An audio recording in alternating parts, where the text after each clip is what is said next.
कहते हैं जहाँ अंधकार अपनी हदें पार कर देता है वहाँ सिर्फ भगवान ही रक्षक बनते हैं। ये कहानी है एक ऐसे परिवार की जिसने एक पुराने कुएं के पास घर बनाया था और फिर देखा ऐसा आतंक कि उनकी सांसें थम गई। लेकिन सब कुछ खत्म होता नजर आया तब गणपति बप्पा ने खुद अपने भक्तों को बचाया। रमेश अपने परिवार के साथ गांव के बाहरी हिस्से में नए मकान में रहने आया था। घर बिल्कुल आधुनिक था, लेकिन आंगन से थोड़ी ही दूर एक पुराना कुआं था जिसे गांव वाले साए वाला कुआं बुलाते थे। लोग कहते थे कि उस कुएं में कभी एक तांत्रिक ने साधना की थी और असफल होने के बाद उसने अपनी आत्मा उसी कुएं में बांध दी थी।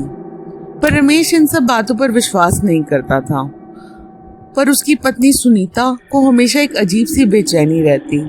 उसकी बेटी श्रुति और उसका छोटा बेटा अभी, उन्हें तो पहले दिन से ही डरावने सपने आने लगे थे। रात को जब सोते तो कुएं से अजीब सी आवाजें आती। कभी लगता पानी उबल रहा है, कभी लगता कोई फुसफुसा रहा है। एक रात अभी चिल्लाकर उठा, माँ कोई मुझे बुला रहा है कुएं से। सुनीता डर गई, लेकिन रमेश ने उसे समझाया बच्चा है, सपना देख रहा होगा। लेकिन अगली रात सुनीता ने खुद अपनी आंखों से देखा, आंगन की जमीन पर गीले हाथों के निशान बने हुए थे और वो निशान सीधा घर की ओर बढ़ रहे थे। धीरे धीरे श्रुति की हालत बिगड़ने लगी थी। वही आधी रात को नींद में उठकर कुएं की तरफ चल देती। आंखें बंद होती लेकिन पैर सीधे कुएं की ओर। एक रात रमेश ने देखा श्रुति दरवाजा खोल रही है। उसने तुरंत पकड़ लिया।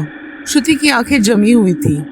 उसके मुंह में से धीमी सी आवाज निकल रही थी, मुझे बुला रहा है, मुझे जाना होगा। पूरा परिवार डर गया। कुछ ही दिनों में हालात और बिगड़ गए। दीवारों पर खुद ब खुद अजीब से निशान बन जाते। रसोई में बर्तन अपने आप गिर जाते।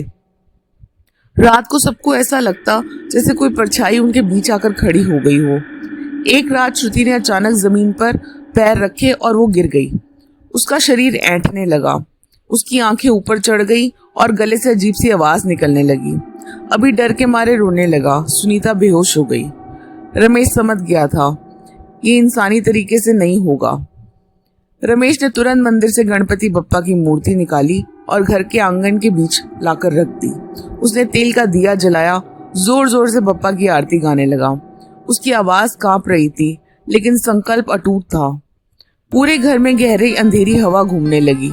जैसे ही रमेश ने कहा, सुख करता दुख हरता, कुएं से लाल रोशनी उठी और घर तक फैल गई। श्रुति के शरीर में जोर जोर से तड़पने की आवाज आने लगी, लेकिन रमेश रुकने वाला नहीं था। उसने आंखें बंद की और पूरी श्रद्धा से बप्पा का नाम लिया, बप्पा अपने बच्चों को बचा लो। अचानक आंगन की मूर्ति से तेज प्रकाश निकला।